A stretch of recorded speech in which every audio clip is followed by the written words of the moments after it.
Bueno, pues hola a todos, muchas gracias por estar aquí esta tarde con este seminario que, bueno, pues propuse yo organizar y, bueno, lo propuse porque básicamente Juan Manuel García López, nuestro invitado, González, perdón, nuestro invitado de hoy, pues le conozco bien porque es compañero de departamento y buen amigo mío, pero hasta aquí lo bueno que puedo decir de él, porque todo lo demás me lleva a la pura envidia porque a sus 44 años recién cumplidos, hace muy poco, pues ya es catedrático de universidad, cosa que nos deja fatal a los demás, ¿no? Y bueno, pues tiene un currículum absolutamente impresionante, ¿no? No solo, bueno, es sociólogo y estadístico, ambos con premio de final de carrera, sino que dirijo un grupo de investigación de demografía y salud, ha dirigido un montón de proyectos de investigación ya, tiene publicaciones en revistas buenísimas desde hace un montón, dirige o es el editor jefe de la revista Encrucijadas, ha sido coordinador de grado de sociología aquí en la Universidad Pablo Davide y ha tenido pues, una persona muy implicada en la gestión universitaria, es decir, no es solo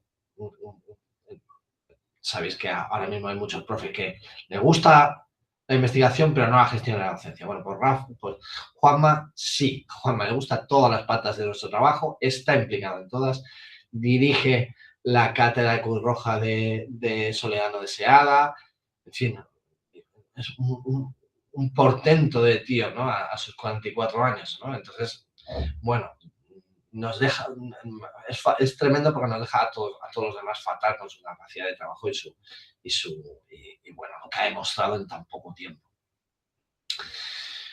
Además, una de las cosas que me gustan de Juanma es que trabaja tanto en lo cuantitativo como en lo cualitativo, trabaja tanto en lo cercano como en lo grande, trabaja desde una perspectiva demográfica, ¿no? Más grande, más cuanti, más macro, pero también se fija en lo pequeño, en las vivencias, en las subjetividades, ¿no? Y no le concede más importancia a una que otra, sino que además le gusta relacionar ambas cosas y dentro de ello, pues, está teniendo un corpus ya de trabajo muy interesante sobre la soledad no deseada en los últimos años de vida, y uno de los estudios más pioneros que se han hecho en Andalucía, o un estudio pionero en Andalucía, del que nos va a hablar hoy fundamentalmente sobre las personas superlongevas, es decir, personas que ya pasan de los 100 años y que está en el que actualmente está trabajando más, ¿no?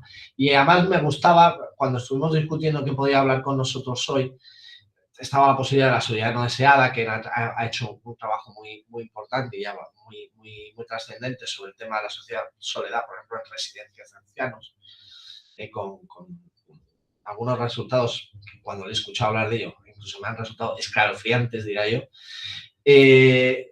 Pero a mí, cuando me apetecía más hablar del tema de los centenarios, porque además es una perspectiva que no trabajamos tanto en la red, ¿no?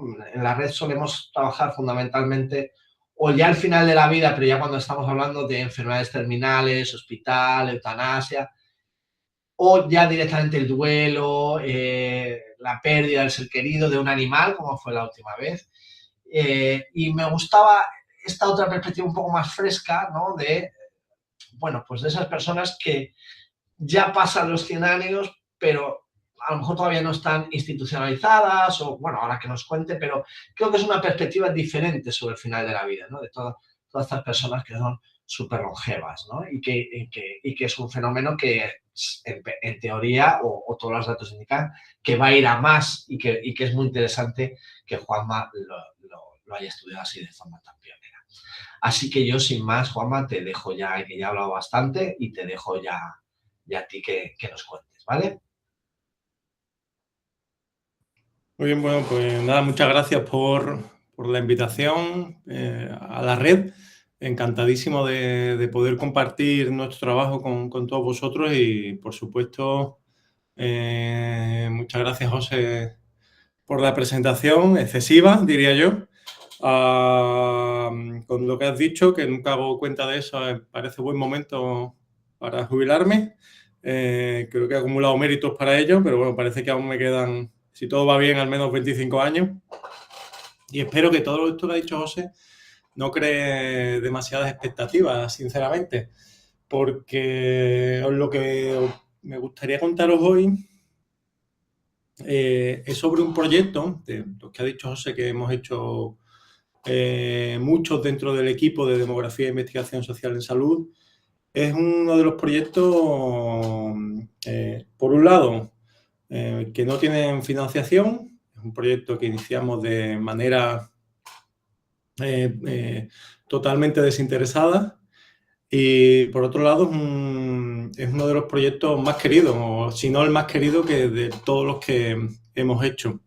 Entonces, bueno, aunque no suelo hacer presentaciones tipo PowerPoint y demás, con permiso voy a compartir una porque, ahora la pondré, sobre todo me gustaría que cada vez que hablamos sobre este tipo sobre este proyecto de personas centenarias, sinceramente me gusta que sea un homenaje a todas las personas, tanto que hemos entrevistado como a aquellas que vamos a entrevistar en algún momento, pero sobre todo a aquellas personas que han llegado a centenarias en las condiciones en las que han podido participar en nuestro estudio, formen parte de él o no. Entonces, bueno, voy a compartir la pantallita para que así la veamos, que creo que debe ser esta de aquí, porque tengo un par de ellas.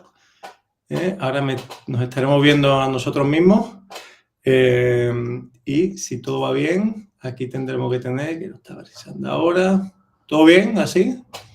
Pues como no me veo. Genial. Genial, no, fenómeno. Bueno, pues esto me pongo aquí, esto lo pongo así, para no parecer un profesor del 93 que no pone la pantalla completa. Bueno, en fin, este interés por las personas centenarias, por contextualizar, nace por mi parte cuando estaba haciendo el doctorado, que por cierto lo compartí con José Antonio Cerrillo en su momento cuando lo estábamos haciendo en la UNED, y ahí, si bien mi trabajo inicial fue sobre demografía, fundamentalmente análisis demográfico más formal, una de las cosas que hicimos, no que fueran a formar parte de la tesis ni nada, pero que parecía interesante, era entrevistar a personas ya no centenarias, sino supercentenarias. De hecho, aquí me podéis ver con Manuela, de 113 años, y un chaval, lo que antes era yo, en 2009, con 26 años, cuando fuimos a Grau, Asturias, a entrevistar a la persona que en su momento era la más longeva de España y una de las más longevas del mundo. Como os digo, yo ahí lo que hacía era totalmente de pura demografía, puro análisis demográfico. Pero es verdad que ese acercamiento cualitativo y, de hecho, o personal a las personas centenarias me hizo ver que había algo más allá que lo que hacíamos en la pura demografía. De hecho, en demografía se estudia, lo que yo estudiaba era a la gente que se había muerto ya. Es decir, que poca interacción podía tener con esas personas. Entonces, bueno, a partir de ahí, bueno, pasaron los años, por diversas circunstancias no seguí con el tema de pensar en estas personas centenarias, y una vez que ya estaba en la Pablo de Olavide, comenzamos este proyecto que en su momento lo llamamos Sevilla Centenarian Studies, al estilo de otros muchos proyectos que hacen sobre personas centenarias, y nació un poco para que veáis cómo a veces nacen los proyectos preciosos como este. Nació en colaboración con el estudiantado en un curso de prácticas en 2018, y decidimos entre las 4 personas que éramos, entonces éramos 3 estudiantes y yo, que uno de los grandes intereses y sobre todo de los grandes vacíos que había sobre estudios de personas centenarias era que no se habían estudiado de manera, al menos en España, de manera biográfica, o al menos de manera cualitativa, o al menos de manera que nos acercáramos a su historia de vida. Y además no solo fue un proyecto que nació en el marco de esas prácticas y que además hacía o rellenaba ese hueco en la investigación académica, sino que tuvo una conexión cultural con una exposición que hicimos con el CSIC, que se tituló y se titula Vivir que son 100 años, una exposición que la tenéis online, y que no era sobre centenarios, era sobre longevidad en general. Una de las partes pequeñitas fue nuestra colaboración y que luego tuvo un reflejo en el Castilla y León Centenarian Study que continuamos tras hacer o durante lo que hacíamos el de Sevilla o el de Andalucía. Al final, bueno, Sevilla se nos quedó chica y seguimos haciéndolo en Castilla y León en colaboración con gente de la Universidad de Salamanca. Entonces, bueno, esto es un poco el contexto del que partimos. Y como os digo, todo se basó en ese tipo de estudios, que os pongo aquí unos cuantos, pero todos esos estudios eran puramente demográficos, biológicos, biomédicos, sobre todo cuantitativos y biomédicos. Claro, faltaba algo que era explorar sus vidas. Y eso nos llevó a tener un objetivo que fue estudiar sobre todo esa salud emocional de las personas centenarias. Básicamente, nuestra idea, nuestro objetivo de investigación, nuestra pregunta de investigación fue: ¿cómo se siente una persona por tener 100 años? ¿Quién nos puede contestar a cómo se siente una persona por tener 100 años? Pues efectivamente, solo aquellas personas que hayan cumplido 100 años. Ahora bien, ¿quién nos puede responder a una entrevista para decirnos cómo se sienten por tener 100 años?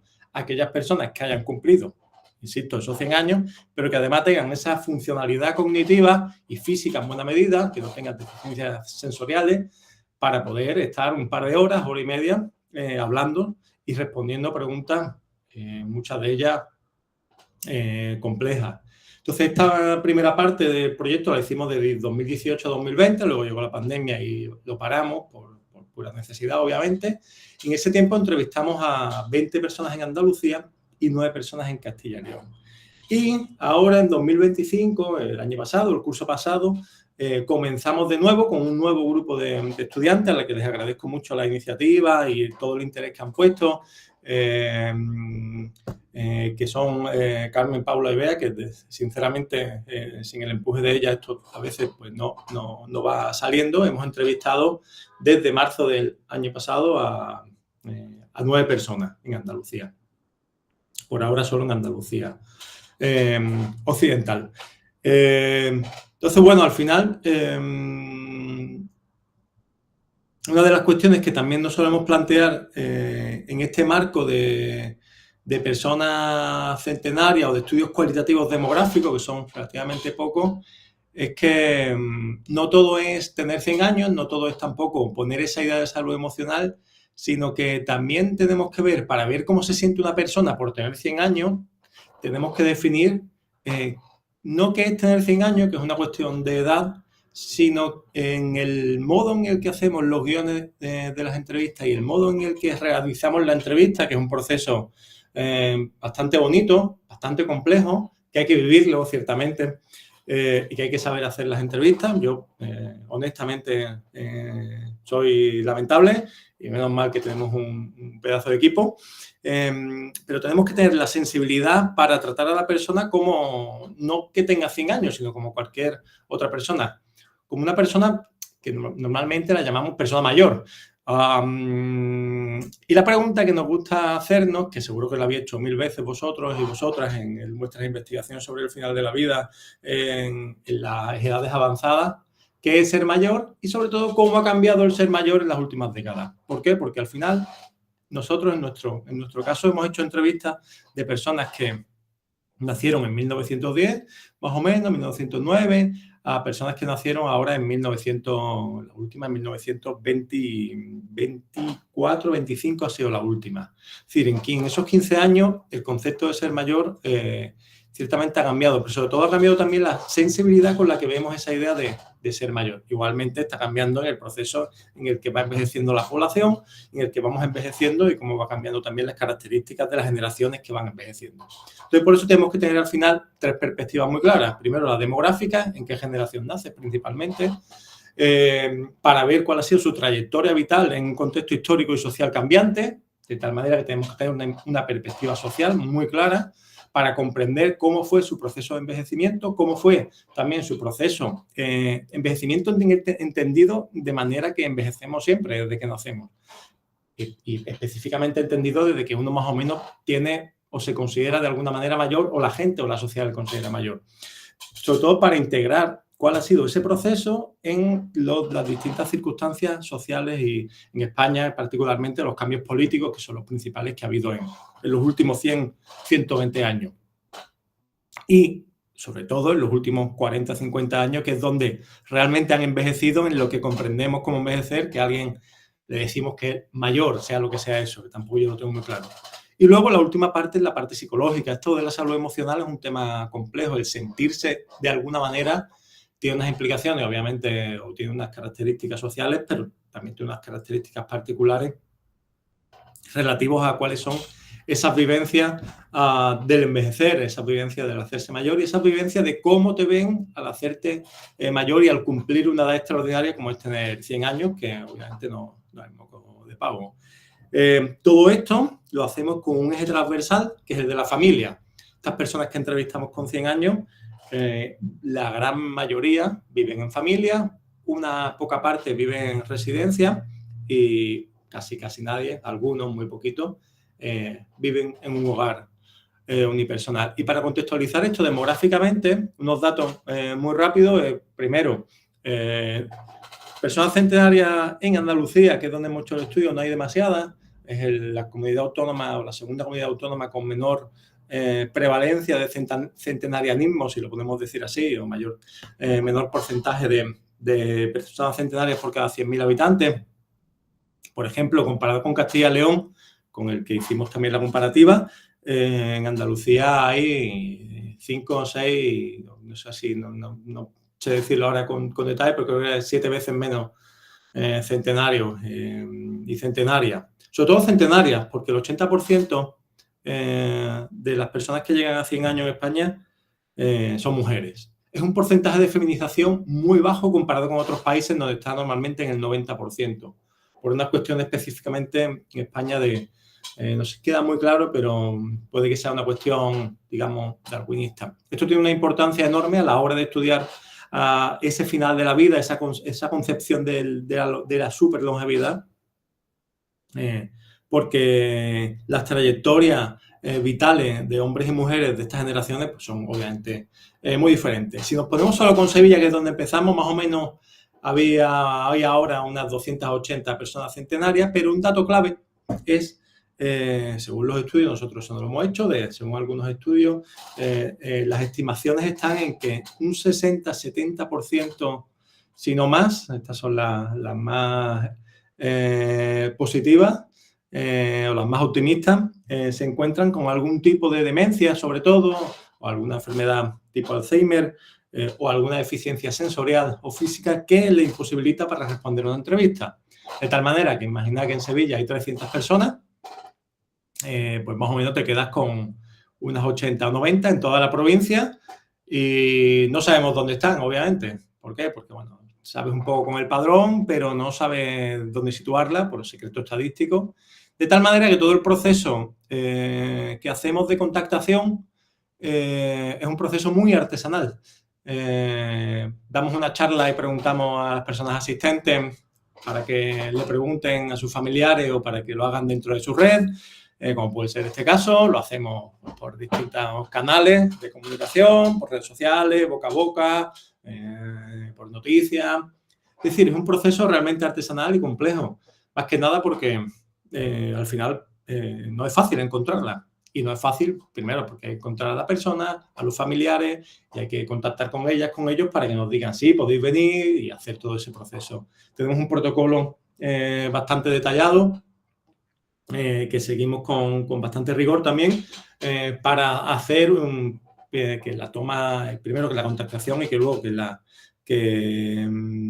todo el diseño y el protocolo de investigación pues estén sujetos a la máxima consistencia y estandarización posible, como tiene que ser también en este tipo de estudios. Entonces, bueno, este es un poco el contexto amplio de lo que es también la parte metodológica, que no he entrado en mucho detalle. Me podéis preguntar luego o ahora, o cuando queráis, todo lo que necesitéis, todo lo que necesitéis saber. Pero la idea básica es esta: ¿cómo se siente una persona de 100 años o más, obviamente, por tener 100 años o la edad que tenga? Y bueno, aquí Entrevistamos a la gente. Tenemos un guión de entrevistas muy trabajado a lo largo del tiempo. La primera entrevista podéis suponer que fue compleja. También fue muy ilusionante y nos hizo aprender muchísimo para la siguiente. Pero verdaderamente cada entrevista es un reto y cada entrevista es bastante diferente. Cada entrevista, el guión que tenemos va de un lado a otro, porque al final no hacemos historias de vida como tal, las clásicas que se hacen en ciencias sociales, sino que hacemos más una perspectiva amplia de lo que ha sido su vida, porque si no, no acabaríamos nunca, para luego introducirnos en el enorme tema que es cómo te sientes ahora en estas edades o cómo te sientes en tu proceso último de llegar a tener esa edad extraordinaria. De tal manera que vemos esa trayectoria de longevidad dentro de o de alta longevidad dentro de la longevidad. Y lo hacemos pues con esas historias de vida. Realmente son entrevistas biográficas. También tenemos un protocolo por ahí relacionado específicamente con cómo hacer entrevistas biográficas a personas centenarias, una serie de estrategias que no siempre funcionan, porque como digo, cada una es un mundo y cada una también tiene sus anécdotas. ¿Qué es lo que nos cuentan? Obviamente hacemos todas las entrevistas, las grabamos, la primera jornada de entrevistas la grabamos en vídeo, principalmente para hacerles un regalo a la familia sobre que tuvieran un recuerdo de la entrevista y de lo que nos pudieran decir. Y las últimas, las que hemos hecho en esta jornada, las estamos haciendo solo en audio por diferentes cuestiones, especialmente por cuestiones formativas y de operativas, porque ciertamente cada vez que hacemos una entrevista grabada en vídeo, el dispositivo que teníamos que hacer y mi conocimiento y nuestro conocimiento en aquel caso, en aquel tiempo sobre grabaciones de entrevistas o sobre cuestiones no sé ni cómo se dice, vamos, grabar cosas, seguro tiene un nombre mucho más claro, pero bueno, sobre cuestiones técnicas, pues era básico, mínimo, y la verdad que, bueno, hicimos lo que pudimos. Luego veremos un ejemplito.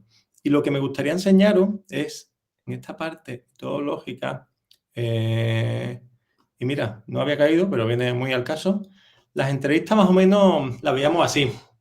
Esto es como veíamos la entrevista. Esta fue la que le hizo Jordi Évole a Maduro en su caso. En general, en nuestro caso, usamos un sistema de doble entrevistadora en el que siempre hay dos personas entrevistando, de tal manera que hay una persona que hace la conversación, que tiene un conocimiento enorme del guión y lo que hace es conversar con la persona centenaria de una manera pues, más o menos como si fuera un diálogo, una conversación, una charla amistosa. Y en tanto hay otra persona, una entrevistadora secundaria, que va tomando notas, va siguiendo el guión para que no se nos pase ninguno de los temas.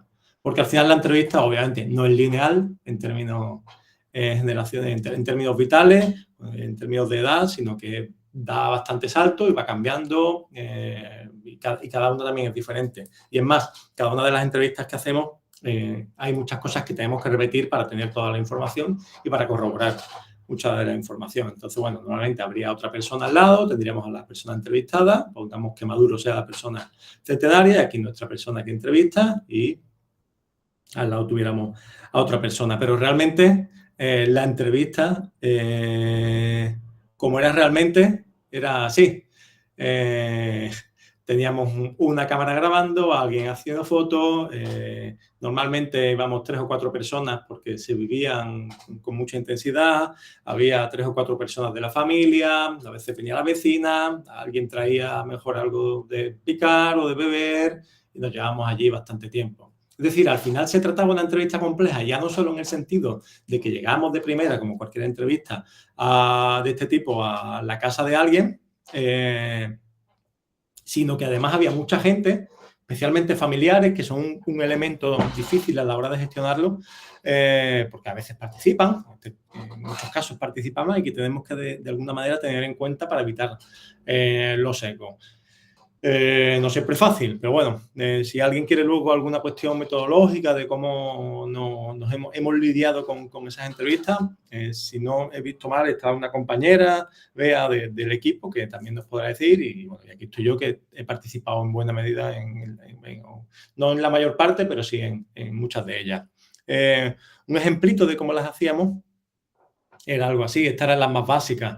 Pues por ejemplo, un señor, pues que ahí en este caso en una residencia, grabándola, y sería pues con la parte real más con menor número de personas, la persona entrevistando, la persona entrevistada. Este señor Paco tenía 105 años y había pues una grabación y un micro. Entonces, bueno, ¿qué es lo que nos decían o cuáles eran esas miradas centenarias sobre el final de la vida? Aquí me voy a meter en donde menos sé, que es sobre el final de la vida y donde más sabéis vosotras. Entonces, es donde, si había expectativa alguna por todo lo que ha dicho José, se van a venir abajo probablemente. Pero bueno, no toda obviamente la entrevista no se desarrolla específicamente sobre esa parte del final de la vida, pero sí que hacemos una visión muy optimista sobre qué significa estar en ese final de la vida. Cuando alguien tiene 90 años ya pensamos que está más o menos en el final de la vida porque ha superado la media que tenemos de esperanza de vida en España o en donde sea, pero cuando alguien ya se encuentra en los 100, 101, 102, 3, 4, 5, la persona más longeva que hemos entrevistado tenía 108 años, Antonia, en Córdoba. Pues claro, ahí ya sí que estamos o sí que pensamos que estamos en ese final de la vida. Y las personas que tienen 100 años también lo piensan, obviamente. O no lo piensan. La pregunta que nos haríamos es: ¿hasta qué punto piensan que se encuentran en ese momento que su muerte está cercana? Metodológicamente es algo difícil preguntar de una manera en el que nos puedan responder sin que haya un sesgo sobre cómo se siente porque se vaya a morir dentro de poco. No es nada fácil, lo fuimos aprendiendo con las primeras entrevistas y nunca lo hemos aprendido. Al menos a mí siempre me ha costado mucho preguntarlo. Pero bueno, una de las preguntas es: ¿qué se siente al tener 100 años? Y también, ¿qué se siente al estar en esa etapa en la que se encuentra conscientemente? Además, conscientemente, totalmente, porque la funcionalidad cognitiva es plena, al final de esa vida tan larga en la que han vivido, de hecho, además, tantas vivencias. Y otra cuestión que les preguntamos, pongo un poco todo el contexto para ver ahora un poco los resultados, con algunos ejemplos en concreto. No voy a hacer un resumen general de cómo se siente, lo haré al final del todo, ahora voy a ver algunos ejemplos, pero también les preguntamos ¿qué esperan ahora de la vida en lo que le queda por vivir, sea lo que sea? Sabemos que hay gente que ha vivido 5 años más y sabemos que hay gente que ha vivido una semana más, porque la esperanza de vida a esas edades es bastante baja y especialmente el invierno es un periodo complejo. Y le preguntamos cuáles son sus ilusiones. ¿Qué ilusiones tenéis ahora que tenéis 100 años? ¿Qué es lo que esperáis de la familia? ¿Qué es lo que esperáis aprender en estos momentos que tenéis esta edad, cuando ya parece que hayáis aprendido todo?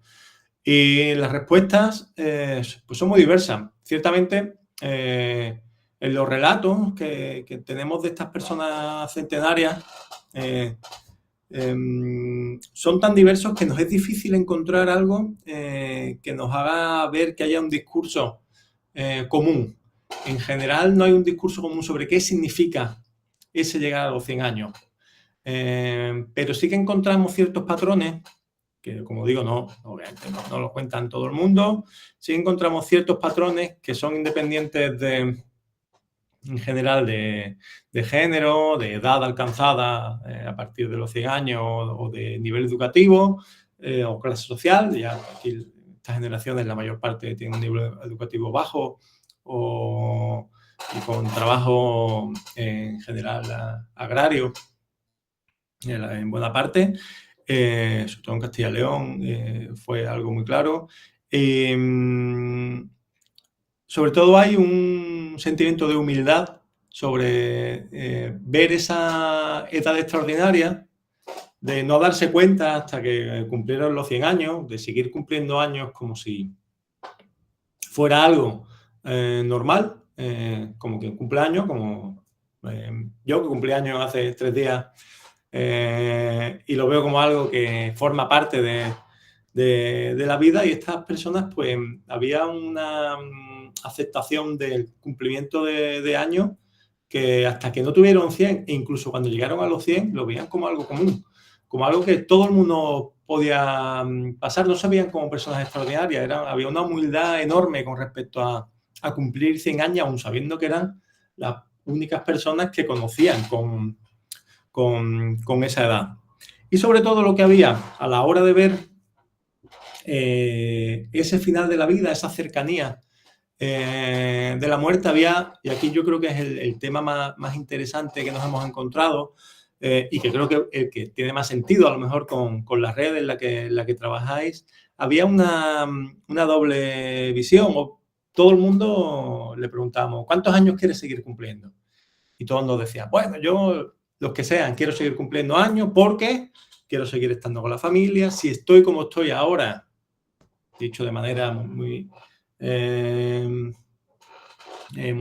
poco formal, pues si estoy bien de la cabeza, que era lo que nos decía, si estoy como estoy ahora, pues que sean los años que sean, porque estoy bien, me encuentro bien, tengo un día a día que me satisface y estoy viendo que lo que sigo viviendo, pues es algo que veo que me está gustando, quiero seguir viviendo. Quiero seguir viviendo porque tengo un entorno, especialmente un entorno que me quiere, que me cuida, con el que me siento a gusto y con el que, y esto es fundamental, en el que sigo siendo una persona ya no solo respetada, que eso es obvio, sino una persona que sigue siendo activa pues en muchos sentidos, en la lectura, en la realización de actividades pues, por ejemplo, de actividades recreativas pues, como el coser, el tejer, el campo, el jugar a ciertos juegos de mesa, en ayudar a la familia al día a día,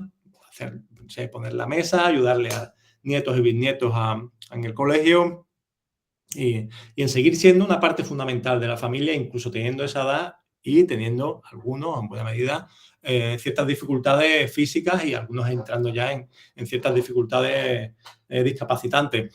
Pero aún así se sentían pieza central de la familia, de tal manera que el futuro lo veían, ese final de la vida lo veían con un optimismo enorme. Pero a la par, y aquí está la otra cuestión, la otra visión que tenían de la vida, era al preguntarle cómo se sentían a la hora de seguir. La pregunta no es una pregunta concreta, pero a lo mejor es decir, ¿qué es lo que esperas ahora de la vida? Dependía un poco de la persona, la hacemos de un modo u otro.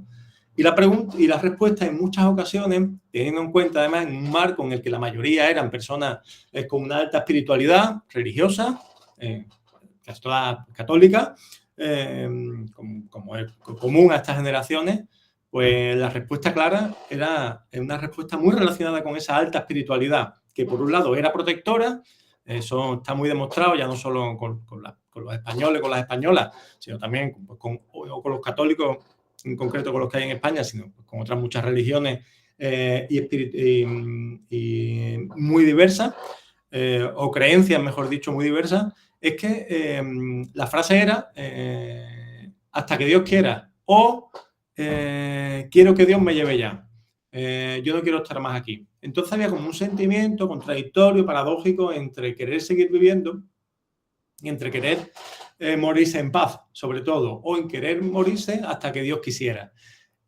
Claro, en ese momento, cuando uno te lo cuenta así, que mucha gente lo contaba de esa manera, era como una dicotomía compleja de entender, en la que teníamos que insistir bastante a la hora para comprenderla, sobre todo, y decir, ¿qué es lo que nos están diciendo? Nos están diciendo que quieren vivir, pero que quieren morirse a la vez. Y sinceramente, yo creo la sensación que hemos tenido a la hora de analizar las entrevistas, sobre todo las primeras, que han sido las que hemos tenido un análisis más profundo, era que la espiritualidad les hacía ver que al final podía haber una vida posterior, de tal manera que podían irse en paz, teniendo en cuenta que iban a reunirse especialmente con la pareja fallecida o con los familiares fallecidos, pero a la par veían que había un nexo todavía con la realidad, especialmente ya no con los hijos e hijas, pero fundamentalmente con nietos y bisnietas. Entonces, bueno, era como, no me estáis viendo, pero era como estar con una mano abrazando a la familia y con la otra mano pues esperando a esa persona con la guadaña, no sé cómo ponerla ahora mismo, para que se lo llevara pues se lo llevara tranquilamente, agradeciéndole la vida que habían tenido y todo lo que habían vivido. Y es un tema, yo creo que aquí, que lo recorre fundamentalmente ese ámbito de la espiritualidad, tanto en hombres como en mujeres, mucho más claro en mujeres. Esa espiritualidad a lo largo de toda la vida es más claro en mujeres. La de los hombres se intensifica a la hora de hacerse ya más mayor, lo cual también hay una diferencia de género que es curiosa y que habría en la que tendríamos que profundizar. Nos cuesta más profundizar porque tenemos a menos hombres, obviamente. Y nada, la verdad que tuvimos muchas historias que me gustaría contaros. Aquí, no sé si... Vamos a ver. Aquí tenemos a Juanfran, después de la Guerra Civil, en el año 1939, con 20 años. Y Juanfran nos acogió en su casa cuando tenía 101 años en Salamanca, y él nos contaba, sobre todo, su mayor preocupación era perder la cabeza. Lo que quería era perder las piernas, no poder andar, bueno, pero lo que decía era: yo lo que no quiero y lo que no puedo es perder la cabeza. Una anécdota que tenemos con él, aquí está mi compañero Alberto de Rey, de la Universidad de Salamanca, que fue quien lo entrevistó, es que llegó al pueblo en el que vivía y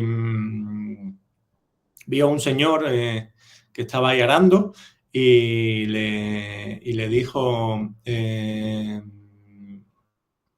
perdón, estoy buscando a Juanfran, un señor centenario que vive en este pueblo, no sé qué. Y claro, el hombre se levantó de arar y dijo: sí, soy yo, usted es de la universidad. Es decir, que estaba ahí en tanto, pues haciendo su día a día. Vivía solo y la verdad que tenía una actividad continuada allí en el campo.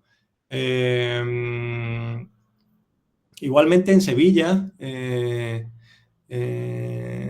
tuvimos a Nati. Nati, sobre todo, tenía aquí está con 18 años, en 1934, y aquí con 102 en Sevilla. Nati, sobre todo, tenía un interés en seguir viviendo pues por la familia, y su principal preocupación era que, como había hecho ella en su tiempo, cuando era joven, algo que era muy poco común en la época, era que los niños y las niñas no dejaran de estudiar, algo que ya veía que en su momento fue una ventaja para poder tener una vida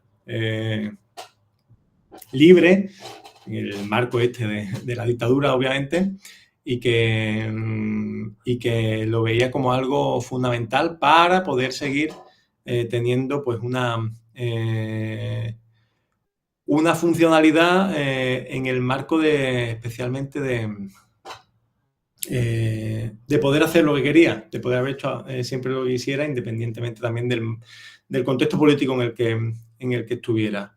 Y por último, me gustaría enseñaros a Concha, que es de mi pueblo, de Puerto Real.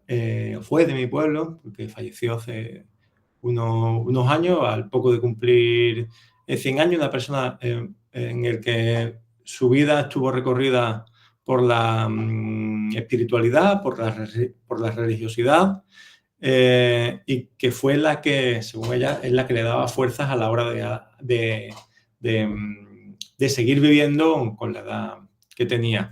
Estos son, también por poner un poco las entrevistas que hacíamos, a veces íbamos muchas personas, en este caso había 3 personas haciendo la entrevista, una persona muy alegre, muy feliz, como era en buena medida cómo nos recibían. Y para no aburriros mucho más, aunque tenía muchísimas más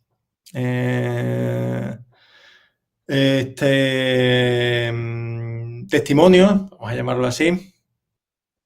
Sobre todo, me gustaría mostraros algunas de primera mano, para que no os lo cuente yo, de cómo se sentía en ese final de la vida. Estoy siendo, paréntesis, disculpadme, como haciendo una perspectiva muy amplia para que ahora profundicemos en aquello que consideréis, porque la verdad es que hay muchísimas cosas que podemos contar y la verdad, como creo que es un grupo diverso, en áreas de conocimiento, en intereses, pues preguntadnos ahora lo que necesitéis, lo que os interese y con eso establecemos el debate. Entonces, como os decía al principio, grabamos una serie de vídeos de la primera jornada que están en esa exposición de Vivir, que son 100 años, y lo que tengo que ver es si, con suerte, que creo que no, porque esto... al final, esta cuestión de meter los enlaces aquí dentro no me ha funcionado, pero nada, como esto no hay problema. Lo que quiero ver, os voy a poner los vídeos que lo tenemos aquí. Tenemos vídeos de Andalucía, de Castilla y León y de Galicia. Y la verdad que me gustaría preguntaros ahora si se escucha, porque eso no lo tengo claro, pues una cosa de la que no he comprobado, hacerme un meet con mí mismo para ver si se escucha a la hora cuando pongo el vídeo. Entonces, nada, decidme, porfa, si se escucha. Lo voy a dejar aquí atrás un poco. A ver, aquí. Se oye perfectamente. Como si fueran... Este fue el primero que hicimos, una música terrible, por cierto, parecía una música que la verdad es que iba a darle un poquito más de onda. Pero bueno, como decimos, lo hicimos con recursos limitados, en concreto 0, y sin tener ningún conocimiento de edición de vídeo, así que algo más o menos nos salió. La verdad que bueno, nos ayudaron un poco al final, un poco no, en todo, al editar este vídeo. Pues bueno, os lo pongo y nada, pues esto, con más de 100 años, ¿qué espera ahora de la vida? Que creo que os puede interesar. La verdad que estos vídeos, como os digo, están en la exposición y los podéis ver enteros, los 20 minutos que dura más o menos cada uno. Pues ahora ya nada más que comer y beber. Y levantar y estar tranquila, que estoy todo... Que viene mi hija y dice, anda mamá, que vamos a almorzar. Viene por mí allá que vamos a almorzar. Luego pillan y me traen aquí. Yo qué sé. Yo digo que aquí estoy, que me siento ya de vivir, que no me extraña que en cualquier momento me pase algo y no. Vamos. Espero que sea pronto. Mientras haga falta aquí estoy. Cuando por algo estorbe, Dios dirá. Ya nada. Estar con mi niña, que ella me quiera, que me cuide y ya está. Ver vivir a las niñas, crecer en los estudios, las ilusiones que tienen, ser feliz con ella. Es una de ellas felices, soy yo feliz.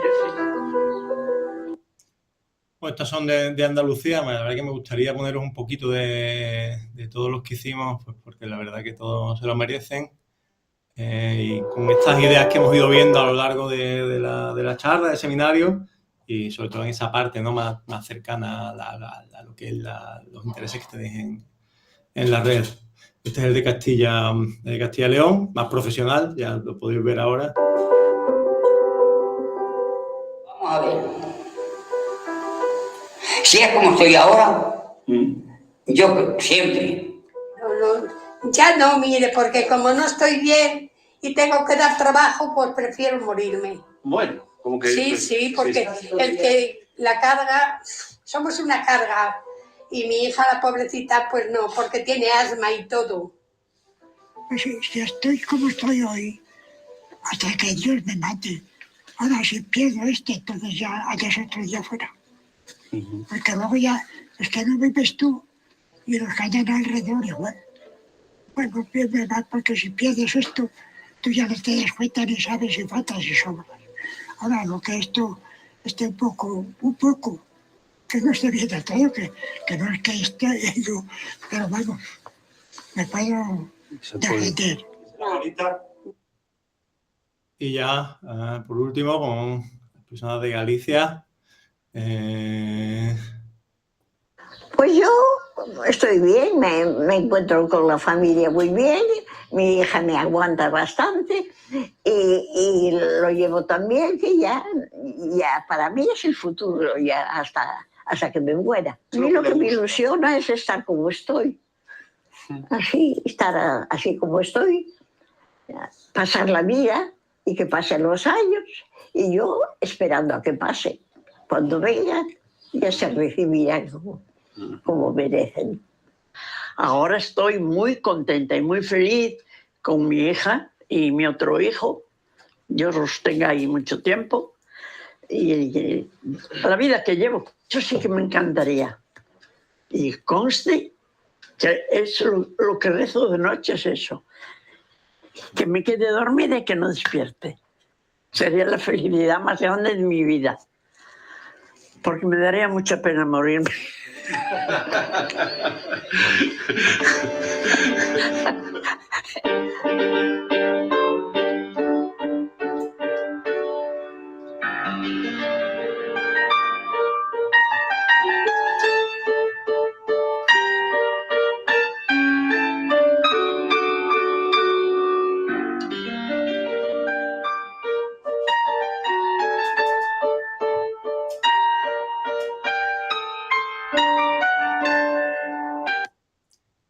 Y bueno, por supuesto, nada, la verdad que hay que dar las gracias siempre a estas personas que trabajaron en el proyecto, tanto en la USAL como en la Universidad de Salamanca como en la Universidad de Vigo, y bueno, y sobre todo a las personas que lo hemos mantenido en vivo en la UPO desde el 2018 y hasta ahora, y todas las personas que siempre nos agradecen, nos regalan a las familias y a las personas centenarias que nos regalan su tiempo, nos regalan su vida, sus historias, nos cuentan esa impresionante y larga trayectoria de 100 años, que la verdad, como os comento, es algo muy digno de vivir y que es ciertamente es un espectáculo que lo puedan contar y que en nuestro caso, como investigadoras, como investigadores, como grupo de investigación, os lo podamos contar. Así que nada, muy agradecido espero no haberos aburrido demasiado y abierto a críticas, sugerencias, quejas y a todo lo que queráis comentar. Así que nada, muy agradecido.